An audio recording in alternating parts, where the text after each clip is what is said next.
¿vale? Si os parece, primero nos vamos a presentar un poquito para que nos conozcáis y después ya vamos a entrar un poco en profundidad con el tema de la presentación, que es la creación de personajes para videojuegos, ¿vale? Pues nada, Albert y yo somos ingenieros igual que vosotros y de hecho estudiamos en esta facultad hace ya casi 5 añitos, terminamos, gracias a Dios. Y nada, pues siempre, aparte de programar, nos ha gustado mucho el tema del 3D, nos gustaba el arte y demás y la verdad es que no estábamos muy bien ubicados y no sabíamos muy bien qué es lo que queríamos hacer a la hora de orientarnos un poco al mundo profesional, ¿no? Entonces, bueno, Albert y yo coincidimos en un curso de 3D donde nos dieron muchísima caña y cuando terminamos decidimos que podíamos montar una empresa que mezclara un poco los dos conceptos, un poco de programación y un poquito de 3D, porque veíamos que más o menos según iba el mercado podíamos tener bastante cabida, ¿no? Entonces, bueno, montamos Totenkart, que es nuestra empresa, ya tenemos 4 añitos de experiencia y nada, pues nos pusimos a hacer nuestros servicios. Si quieres pasar a ver a la siguiente. Básicamente esto es lo que nosotros ofrecemos como empresa, ¿vale? Por un lado desarrollamos recursos en 3D, hacemos personajes, objetos, en fin, escenarios, etcétera, etcétera. Por otro lado nos centramos en aplicaciones a tiempo real que trabajan con este 3D que nosotros desarrollamos. Entonces, pues bueno, hacemos nuestros propios videojuegos, hacemos a veces videojuegos por encargo también para publicidad, etcétera. Por otra parte, ahora estamos trabajando mucho con entornos de realidad aumentada, que ahora está muy de moda, que consiste básicamente en añadir información que puede ser en 2D o 3D a la vida real para mejorarlo y añadir información que puede ser muy positiva. Y también, pues de vez en cuando desarrollamos temas que tienen que ver con simulación, ¿vale? Ahora mismo también estamos explotando mucho los terminales móviles, que como sabéis están muy de moda y cada vez son más potentes, y entonces el mundo del 3D también es muy fácil acoplarlo a este tipo de terminales, ¿vale? Bueno, y ahora vamos a empezar a contar un poquito de qué va todo esto de la creación de un personaje en 3D. ¿Alguien de por aquí tiene experiencia en 3D? ¿Ha hecho algún curso o algo por el estilo? Con levantar la mano basta, ¿eh? No tenéis que decir ni. Lo digo más o menos para saber un poco cómo está el tema. Vale. ¿Y con qué programa habéis trabajado? Todo también, sí, yo. Muy bien, pues nosotros en Maya, así que así aprendéis algo en Maya. Vale, básicamente lo que vamos a hacer, no vamos a entrar demasiado en materia porque si no tendríamos que tirarnos aquí meses, ¿vale? Entonces lo que vamos a contar simplemente es un resumen de lo que es el proceso de creación de un personaje. Cuáles son las fases principales y digamos qué cosas hay que tener en cuenta a la hora de desarrollar un personaje específicamente para aplicaciones que funcionan a tiempo real, ¿vale? Motores gráficos o bueno, aplicaciones más complicadas como videojuegos, ¿vale? Ahora el ejemplo que hemos cogido para hacer esta charla, pues bueno, teníamos varios personajes, ¿no?, que queríamos usar como ejemplo para ver cómo se construye un personaje desde cero, pero decidimos coger a este personaje que probablemente conozcáis, ¿no? Fue un encargo que nos hicieron para una campaña real de publicidad, ¿no? Que nos lo pidieron, ¿cómo fue? ¿El año pasado? Sí, un poquito menos, hace, pero vamos. Sí, hace unos 8 meses, una cosa así. Bueno, pues nos pidieron hacer una reproducción en 3D de Yoda, y el modelo funcionase en entornos de videojuegos, en entornos de realidad aumentada y en cualquier tipo de aplicación que quisiesen usar en tiempo real, ¿no? Entonces, bueno, era un reto bastante interesante porque primero teníamos que cubrir ese tipo de requisitos, ¿no?, de especificaciones, y aparte de eso tenía que parecerse realmente al personaje que tenemos que imitar, ¿no?, que era Yoda, ¿no? Entonces eso, bueno, era un doble reto, ¿no? Bueno, la parte técnica tampoco era tanto reto, ¿no?, porque ya lo hemos hecho en muchos otros trabajos, pero bueno, hacer que un personaje se parezca, un personaje tan importante como Yoda, se parezca realmente a la referencia, ¿no?, pues nos hace bastante ilusión. Así que bueno, pues vamos a comenzar con esto. Bueno, el paso 1 es el concept, ¿vale? O el diseño conceptual de un personaje. En este caso, pues no hay que decir que el tema ya está trabajado, ¿vale? Pero en general, cuando vamos a hacer un personaje, digamos que la lluvia de ideas sobre ese personaje no se hace directamente en 3D. Es decir, tú no mandas al modelador que se ponga a hacer bocetos del personaje. Normalmente tienes un equipo de ilustradores que se encarga de hacer esta lluvia de ideas a través de entregar bocetos, inicialmente bocetos y luego imágenes que ya van estando más acabadas, ¿vale? Entonces el objetivo del concept principalmente es mostrar las características de un personaje y también ofrecer sensaciones, ¿no? Es decir, ir probando y viendo, comparando a lo mejor diferentes alternativas del personaje y ir viendo cuál funciona mejor, ¿vale? Luego, al final siempre de este proceso se va refinando y se termina con una imagen que es lo que se espera encontrar, en este caso si es para videojuegos, pues en el videojuego que vamos a desarrollar, ¿no? En el caso que nos ocupa, pues mirad, este es uno de los primeros concepts que existía para el Yoda de la Guerra de las Galaxias original. Como veis, en realidad no es Yoda, pero sí que tiene absolutamente todos los conceptos que tiene Yoda, ¿no? Es un bicho raro, viejo, con un montón de arrugas, con las orejas súper largas, viste con andrajo, lleva bastón, más o menos ya estaba muy cerca de alcanzar lo que fue después el personaje original, ¿vale?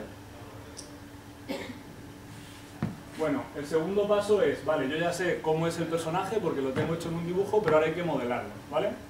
Y el objetivo aquí es conseguir que el modelado del personaje en 3 dimensiones se parezca lo máximo posible al personaje que los ilustradores han dibujado, ¿vale? Para eso existen los blueprints o plantillas, ¿vale? El ilustrador lo que tiene que hacer es varios dibujos muy detallados en diferentes secciones del personaje. Normalmente las esenciales son el front, la versión delantera, y el size o la versión de lado, pero también a veces puede ser muy importante una versión trasera que te ofrece detalles adicionales sobre lo que el personaje pueda tener en la espalda, por ejemplo, ¿vale? Entonces, estas se suelen utilizar siempre, ¿vale? A la hora de hacer a Yoda, nos pusimos a buscar en internet y esto fue lo mejor que encontramos, ¿vale? Esto pues es por temas corporativos, ¿vale? Lucas se ocupa y se ocupa muy bien de intentar no ofrecer perfiles de Yoda para conseguir así que gente que no tenga los derechos o la licencia pueda desarrollarlo y aprovecharse de ellos para hacer publicidad, etcétera, ¿no? Entonces, si os fijáis o incluso si os ponéis a buscar por internet, ya veréis que es muy difícil encontrar un perfil, ¿vale?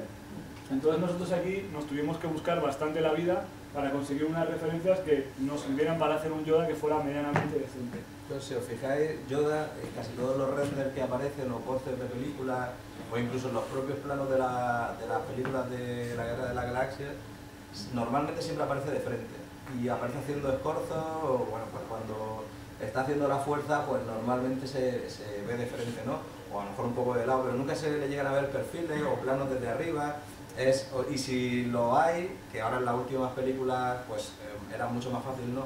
Como era todo en 3D era más fácil hacerlo, pero si lo hay son muy rápidos. Normalmente Yoda, como se le reconoce, de frente, ¿no? Porque la constitución que tiene, la expresión facial y tal, lo hace atractivo de frente, ¿no? Entonces fue muy difícil encontrar referencias para averiguar cuál era el volumen del personaje, pues eso, de perfil o de planta, incluso de espalda, que casi no hay referencias, ¿no? Luego hemos tenido también otros problemas, que es que Yoda ha variado mucho en las diferentes películas. La primera versión de Yoda, que salía creo en la segunda de la primera trilogía, el perfil que tenía era prácticamente una tabla, o sea, no existía prácticamente el perfil y todos los planos de la propia película eran de frente. Sin embargo, cuando Yoda se pasó en 3 dimensiones, que tenía que hacer mucho más movimientos, ataques y demás, hubo que cambiar un poco también la fisonomía de la cara. Entonces también eso nos trajo un poco de quebraderos, porque no sabíamos muy bien cuál era el esquema que teníamos que coger. Yo creo que si quieres, vete abriendo malla. Sí, lo que hemos preparado, bueno, como esto es un caso real, ¿no? Un trabajo real que tuvimos que hacer, hemos preparado varias escenas de cómo se ha ido construyendo el personaje, ¿no? Con las diferentes fases que tiene la construcción de un personaje que pretende ser full animable en una estancia final, ¿no? Entonces, bueno, como primer ejemplo, vamos a ver cómo se empieza haciendo un personaje, o bueno, en las primeras etapas, ¿no? También hemos resumido un poco porque, claro, archivos intermedios tenemos como 200, una cosa así. 200 versiones más o menos. Entonces, bueno, hemos empezado ya de un puntito en que ya hay algo que se puede ver, ¿no? Bueno, lo primero que queríamos comentaros, que los que han dado un poquito de 3D ya saben, es que en realidad en esto del 3D, por mucho que estemos asistidos por un programa, no hay magia, ¿vale? Y lo ponía antes en la transparencia, no existe un botón mágico que te diga sacar Yoda o sacar extraterrestre y que te saque algo parecido y a partir de ahí puedas modificarlo. Sí que es verdad que a veces se puede trabajar con alguna malla, si tú ya tienes alguna malla de otro personaje hecha, sí que puedes readaptar un poco, pero digamos que aquí hay muy pocos automatismos y a la hora de modelar, prácticamente estás modelando como si fuera en la vida real con arcilla, ¿vale? Entonces, ¿qué pasa? Nosotros no tenemos arcilla, lo que tenemos es por lo que tiene un polígono, que son vértices, aristas y caras. Entonces, las tenemos que ingeniar para ir partiendo el personaje. Esas rayitas que vais viendo en el personaje son aristas, ¿vale? Entonces vamos partiendo y vamos moviendo. Cuéntame. Para modelar así tan orgánico, ¿no recomendaríais el ZBrush? Depende de lo que hagas. A mí, por ejemplo, para trabajar en baja resolución, me gusta mucho más trabajar así, porque yo voy decidiendo exactamente dónde están las aristas. Y de hecho, si te fijas, aquí absolutamente todas las aristas están definiendo volumen. Por ejemplo, fíjate las ojeras del personaje, todo lo que hay sirve para definir. Si yo trabajo en ZBrush y luego paso a Poly, lo pasa como él quiere, y entonces eso puede darme determinados problemas, ¿vale? ZBrush es un programa que te permite modelar de una forma diferente. En vez de ir moviendo vértices y demás, tú tienes una herramienta con la que puedes ir generando el volumen, ¿vale? Y se suele utilizar sobre todo para dar detalle en objetos o personajes que son muy detallados. Entonces te permite sacar arruguitas, en fin, pequeños volúmenes y demás, ¿vale? Y hay mucha gente que, digamos, que lo usa muy bien y entonces ya directamente se decide a modelar con ello, ¿vale? Pero eso también tiene sus pros y sus contras dependiendo de lo que vayas a trabajar. En este caso concreto, este personaje se iba a usar para presentaciones de realidad aumentada y tal, y también se exigía que se pudiese usar en motores 3D para web, ¿no? Entonces los motores 3D para web necesitan tener necesitan modelos muy ligeros, porque como no tiran de tarjeta gráfica, bueno, que se basan en Flash, ¿no? Pues pueden mover pocos polígonos. Entonces, para casos de este tipo, trabajar con herramientas como ZBrush o Matchbox o alguna similar, ¿no? Al final te quita tiempo porque tienes que invertir mucho tiempo en optimizar toda la malla que tienes, en optimizarla y quitar información que te sobra y hacer que cada arista tenga una función de definir volumen, ¿no? Si hay una arista que es un poco prescindible porque el volumen que define no se aprecia, hay que borrarla, ¿no? Entonces, al final es un atajo que te puede venir bien en ciertas ocasiones, pero nosotros para hacer videojuegos la mayor parte de las veces no resulta interesante. Supongo que habrá gente que trabaja de otra forma y seguro que lo hacen bien, pero como cada maestrillo tiene su librillo, ¿no? Nosotros normalmente trabajamos así. Bueno, en cuanto a restricciones, nosotros normalmente intentamos hacer la malla exclusivamente con cuadrados, ¿vale? Esto es una cosa que, bueno, habría que explicarlo un poco con más calma, pero siempre a la hora de animar, si solo dejas cuadrados en vez de triángulos, hay menos problemas después, ¿vale? En el motor gráfico. Entonces veréis que el personaje está hecho con cuadrados y luego, más o menos, siempre intentas llevar estas aristas siguiendo un poco las formas naturales de los músculos, ¿vale? Veis, por ejemplo, alrededor de los labios siempre hay como círculos que los siguen, ¿no? A la boca. Y en los ojos igual. Eso nos permite luego, a la hora de animar, que todo sea mucho más natural y se parezca de verdad al comportamiento humano, ¿vale? Pues en este caso podéis ver las plantillas que usamos como blueprints, ¿no? Que son dos imágenes de Yoda, realmente de películas diferentes, y si te fijas bien, pues podrían ser primos estos personajes, porque no parecen que sea el mismo, ¿no? Esto era lo que comentaba Dani con el tema del perfil, ¿no? Este perfil es un perfil bastante plano que no se parece en nada a lo que es al personaje de la tercera película. De la segunda trilogía. De la primera de la segunda trilogía.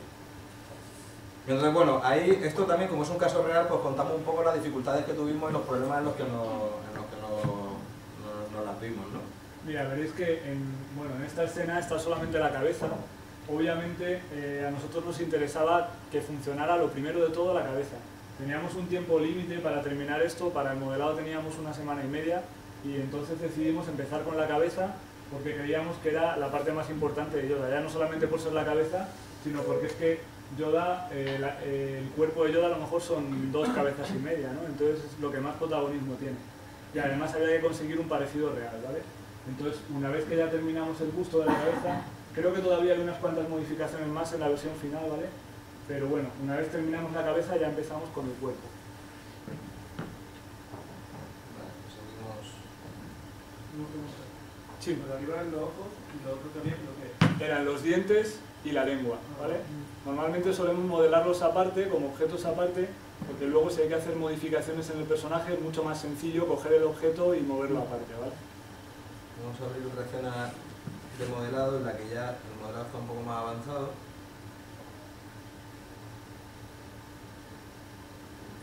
Bueno, esto era una primera aproximación del cuerpo. Lo que veis ahí es más o menos el mono que lleva Yoda debajo, ¿vale? Luego va la capa por encima.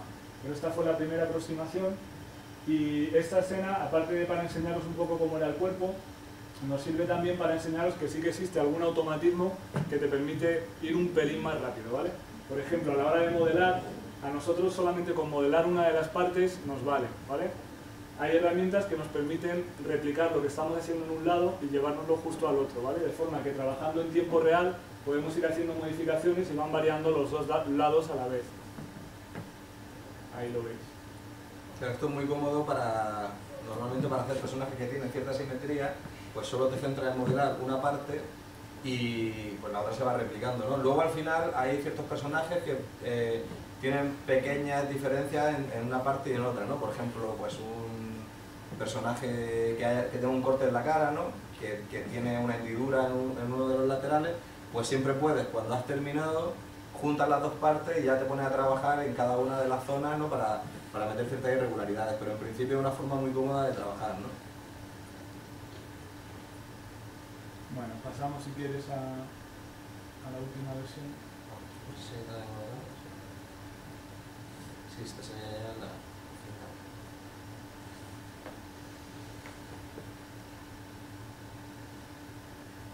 Si vais teniendo alguna duda o queréis comentar alguna cualquier cosa que se os ocurra, mejor hacerlo ahora que no al final, que luego se nos olvide.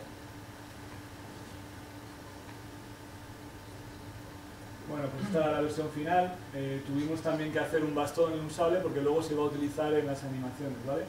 Entonces, tanto el bastón como el sable van a formar parte de la siguiente fase, que es el setup, bueno, una de las siguientes. Es decir, a la hora de construir el personaje y prepararlo para animar, hay que tener en cuenta también desde el principio si va a utilizar algún objeto. Porque claro, si el objeto, por ejemplo, puedes soltarlo o lanzarlo, pues no es lo mismo que si el objeto lo vas a llevar siempre. A lo mejor entonces lo modelarías directamente en el brazo, ¿vale? Entonces, bueno, más o menos la cosa quedó así. La capa en realidad pues es una cosa muy simplita, son solamente caras y todo está hecho pues intentando economizar el máximo posible. Luego veréis que los detalles que se ven en renders y demás están hechos prácticamente por textura todos, ¿vale? Si os fijáis en la espada, tienen aquí como una aspa que se usaron para simular lo que es el haz de luz de la espada, ¿no? Normalmente esto, la forma buena de hacerla es, bueno, si la espada tiene una zona central, que es el sable láser, ¿no? Y luego esto que sería el halo, ¿no? Normalmente lo suyo sería meterle un material aquí en la zona de, bueno, en la zona de la espada, un material que simulase ese fulgor. Ayer me pasó lo mismo, ¿no? Pero en los motores en los que vamos a trabajar no se podía meter ese tipo de materiales, ¿no? Entonces nos tuvimos que hacer un apaño para simular ese halo, ¿no? Lo hicimos con textura y con mapas de transparencia, ya lo veremos más adelante, ¿no? Pero bueno, esto dependiendo de las especificaciones técnicas del motor que vayáis a usar, tendréis que adaptaros a una cosa u otra. Normalmente en videojuegos siempre hay más apaños que en películas, esto es así. Sí. Una cosa, ¿cuántos polígonos tiene más o menos? Pues lo sacamos y lo vemos directamente, vamos a sacar el polycount y lo vemos. No recuerdo ahora mismo cuál era el límite, pero era poquita cosa. Triángulos en total, 5.000 y pico triángulos. Esto ahora para un motor de los que hay ahora es un personaje bastante ligerito. Lo que pasa es que para mostrarlo en colada, por ejemplo, en Paper Vision, con Flash y tal, pues ya este era el límite en el que el visor empezaba. Claro, es que esto tenía que mostrarse también vía web y ya sabéis ahora mismo que, bueno, quitando algún motor gráfico que hay chulo como Unity, por ejemplo, si usas Paper Vision que va con Flash, eso no tira de gráfica y entonces hay que hacer los personajes súper peladitos para que se puedan ver bien, ¿vale? Bueno, pues pasamos al siguiente paso. El siguiente paso es el mapeado y esto consiste básicamente en desplegar la malla del personaje, digamos, toda la piel del personaje, desplegarla en un plano para conseguir pintarla, ¿vale? Esto es como si partiéramos a Yoda a la mitad y utilizáramos su piel como una alfombra, ¿vale? Entonces tenemos esa alfombra y a partir de ahí ya podemos pintar, nos vamos a llevar lo que hemos desplegado, nos lo vamos a llevar a un programa y lo vamos a texturar, ¿vale? Por ejemplo en Photoshop. Entonces, para esto tenemos digamos, unos primos hermanos de los vértices que se llaman UVs, ¿vale? Y esto lo que nos permite hacer es que por cada vértice hay una UV y estos guardan información de en qué posición se coge la textura para esa cara que conforman esos vértices, ¿vale? Entonces, preparando estas UVs, yo soy capaz de decirle al programa qué partes de la textura tiene que coger para qué partes del personaje, ¿vale? Lo vamos a ver ahora.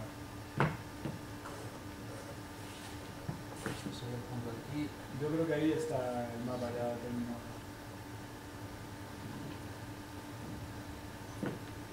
Este es el mapa de UVs de nuestro personaje, ¿vale? Más o menos si lo veis, están reflejados, bueno, pues están reflejadas todas las caras del personaje y más o menos tiene sentido, ¿vale? Básicamente lo que nosotros hacemos es ir seleccionando caras del personaje, grupos de caras, por ejemplo, pues yo qué sé, la cara de frente, ¿no? Yo selecciono todas esas caras y les tiro una foto desde el tiro de cámara que se ve en el 3D, ¿vale? Entonces, esa foto que he tirado pasa de repente como rejilla a esa zona, ¿vale? Entonces yo ya voy tirando fotos absolutamente a todas las caras del personaje y las voy recolocando en ese sitio, las puedo mover, ¿vale? Todo eso se puede seleccionar, mover, agrandar, etcétera, etcétera, ¿vale? Entonces, nuestro objetivo es intentar ocupar el mayor espacio posible, ¿vale? Porque normalmente en videojuegos tú cuentas con una única textura para un personaje, entonces te interesa aprovechar, digamos, toda la resolución posible en esa textura. Entonces, cuanto más aprovechemos el hueco que tenemos, más detalle vamos a sacar luego en el personaje, ¿vale? Por eso veis que está todo tan junto, ¿vale? Normalmente las zonas que necesitan más detalle suelen ser más grandes en la textura, ¿no? En este caso, por ejemplo, la proporción entre la zona en la que vamos a pintar la cara y el resto del cuerpo, pues la cara ocupa mucho más espacio, ¿no? ¿Por qué? Porque necesitamos más espacio de textura para meterle más detalle a la cara, que realmente es lo que nos interesa de este personaje, ¿no? Luego la textura que va a tener la ropa y tal, pues va a tener pintada alguna arruga, alguna trama de tela y tal, pero es algo que requiere menos detalle. En videojuegos, si habéis visto a lo mejor alguna vez alguna textura de videojuegos, sabréis que se usa una técnica que es duplicar, bueno, digamos que solapar la textura que de un lado, por ejemplo, de un lado del personaje se pinta solamente, se aprovecha toda la textura para pintar un lado del personaje y ese lado se aplica en los dos lados, ¿no? De forma que lo que tienes aquí lo tienes de forma simétrica en el otro lado, ¿no? Eso está muy bien porque con la mitad de espacio podemos pintar un personaje o podemos aprovechar, tenemos el doble de espacio para hacer lo mismo, ¿no? Problemas que tenemos es que al hacer un mirror de la textura, si nosotros queremos meter una imperfección en la textura en el lado izquierdo de la cara, se nos va a repetir en el derecho. Entonces, para personajes que sean de relleno, personajes genéricos que no tengan características muy especiales, muy concretas, pues se puede usar este tipo de método y sobre todo en juegos en los que hay muchos personajes que te atacan y tal, tú no eres capaz, no te fijas en que la textura que tiene es simétrica y por ejemplo que las arrugas de una manga son iguales a las arrugas de la otra manga, ¿no? Para personajes que son más particulares, en el que quieres poner ciertos detallitos en una parte de la cara y otros detalles diferentes en la otra parte, ya estás obligado a desplegarlo todo de forma completa, ¿no? En este caso, bueno, pues como solamente teníamos un personaje que iba a centrar toda la atención y tal, pues decidimos desplegarlo todo, duplicarlo para poder meter las diferencias. Tiene sus lunares en un sitio, sus cositas,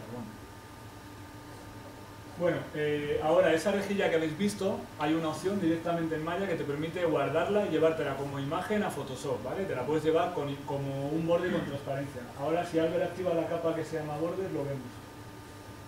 Arriba del todo. Bueno, no se ve muy bien, pero vamos, es la misma rejilla que teníamos en Maya, es lo que hemos utilizado nosotros como plantilla para empezar a texturar, ¿vale? En este caso, para hacer a Yoda, esto ha sido una mezcla de ir pillando imágenes de los propios fotogramas y también ir pintando, porque solamente con eso no te sirve, ¿vale? Sobre todo porque al ser un personaje en baja resolución tienes que simular cosas como volumen, luces y sombras y demás, y todo eso hay que pintarlo, ¿vale? Entonces fue una especie de Frankenstein de collage extraño que estaba compuesto por un montón de cosas, ¿vale? Luego, sin embargo, veis otras que están completamente pintadas a mano. Por ejemplo, toda la zona que luego veremos de la parte interior del personaje, de la especie de chándal que lleva, todo eso está pintado a mano, ¿vale? Y luego al final ha quedado bastante bien. Entonces nada, a la hora de trabajar con esto, yo por ejemplo suelo trabajar siempre en capas, ¿vale? Eso viene muy bien porque si en un momento quieres hacer algún cambio o te confundes, si tienes capas, puedes eliminar una capa o modificarla sin afectar al resto de capas, ¿vale? Por ejemplo aquí podéis ver que la zona de sombras, como si vemos el modelo, la geometría del modelo, os daréis cuenta que la frente es bastante plana, ¿no? No tiene las hendiduras arrugas, sí, las arrugas que hay en la frente, ¿no? Entonces eso hay que pintarlo y bueno, pues trabajando con capas puedes pintar encima, profundizar en sombrear, profundizar en ciertas zonas de la cara y luego tocar esas capas de forma independiente, porque lo que se va haciendo es tú pintas esto, lo pruebas en la malla, ves qué tal queda y es un proceso que es iterativo, vas probando y vas ajustando, ¿no? Así que bueno, es mejor tenerlo todo organizado en capas para poder ir modificando ciertas cosas, ¿no? Según te vayan pidiendo o según vaya viendo tú. En cuanto a temas de texturado, bueno, esta es la capa de color, ¿vale? Un personaje admite muchas otras capas de mapas que nos permiten darle al material del personaje propiedades ubicadas en diferentes puntos. Por ejemplo, si el personaje tiene una parte que brilla, yo a esto le puedo meter un mapa en blanco y negro pintando zonas de blanco que son las que van a brillar, ¿vale? En este caso, por ejemplo, como no había prácticamente nada metálico, el sable lo era, pero a ese le pusimos un material aparte que era completamente metálico. Pero lo que sí que tuvimos que hacer fue, para el tema de lo que se ha contado Albert del fulgor del sable, sí que hemos utilizado para esos planos transparencia, ¿vale? Entonces vamos a enseñar ahora un mapa en blanco y negro que nos sirve para aplicarle transparencias al sable. Bueno, pues ahí lo veis. Todo el resto de la imagen está en blanco porque significa que eso se tiene que ver perfectamente, ¿vale? Luego hay una zona en negro, que eso indica que es completamente transparente esa zona, y luego está pues pintado en grises con un poco difuminado lo que sería el fulgor del sable, ¿vale? Eso luego vamos a ver, no sé si podemos verlo, si no en el render que teníamos. Esta zona corresponde con la zona que está pintada de azul la textura, porque inicialmente, bueno, por exigencias de la empresa que nos contrató esto, pues querían que el sable fuese azul, ¿no? Porque pegaba con la marca que ellos querían anunciar y tal.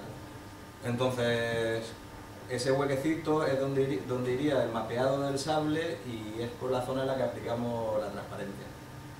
¿Qué resolución tiene lectura? Pues creo que trabajamos bastante y luego tuvimos que reducir un montón. No sé si trabajé a 4000 y pico, no lo sé. Esta se quedó al final en 2048. Esa la tuvimos que bajar a la mitad por exigencias de la aplicación, ¿vale? Pero siempre trabajamos muy en alta y luego siempre hay tiempo para reducir.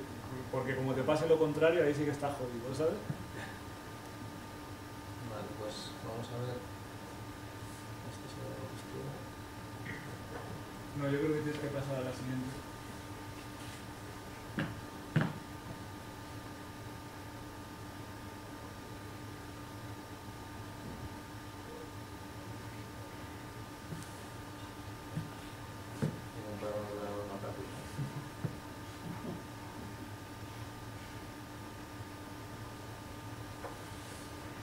Tenemos el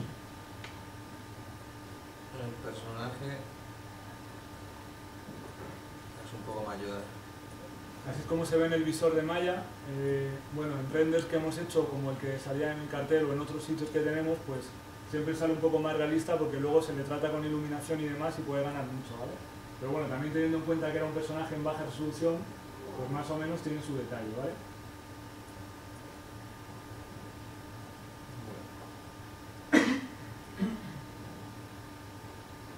Bueno, de textura ya hemos hablado. Ahora viene el tema del setup. Hacer un setup es básicamente preparar a nuestro personaje para poder animarlo, ¿vale? Entonces tiene mucha lógica, igual que nosotros tenemos un esqueleto que nos permite movernos, ¿vale? Pues los personajes también tengan un esqueleto. Este esqueleto nos sirve para explicarle al programa de qué forma va a girar las articulaciones de un personaje, ¿vale? Y se parece bastante a nuestro propio esqueleto. Por supuesto, hay menos huesos, pero sí que más o menos en estructura es muy parecido, ¿vale? Entonces, el proceso que vamos a hacer es un pesado de la malla. Eso significa que nosotros tenemos que decirle a cada uno de los huesos que vamos a generar más o menos cómo van a influir en qué partes de la malla. Por ejemplo, en estos vértices, obviamente, pues el hueso que viene por aquí tiene que afectarlos, ¿vale? Podemos pasar, si queréis, a ver cómo está el personaje pesado. Tampoco vamos a entrar muy en materia sobre cómo se hace el setup, ¿vale? Porque es un trabajo que es bastante tedioso, que no exige como tal habilidades artísticas, por tanto, bueno, también hay ciertos perfiles que nos podría interesar, pero que hay que ser muy metódico, ¿vale? Es un perfil un poco especial. Y vamos a verlo primero un poco, podemos mover algún hueso y demás para ver cómo funciona el setup. Sí, ver un poco la Sí, estructura del el esqueleto y tal. Pues en principio lo que se intenta es crear el conjunto de huesos que le den movilidad completa al personaje, ¿no? En este caso necesitábamos que todas las partes del personaje fuesen animables, ¿no? Entonces hubo que afanarse construyendo el esqueleto. Aquí tenemos... Ahí abajo los tenemos. Aquí podéis ver todo el conjunto de huesos que usamos para animar este personaje, ¿no? En concreto, como está preparado para trabajar en motores de tiempo real, que solo usaban movimiento de vértices por rotación y traslación de huesos,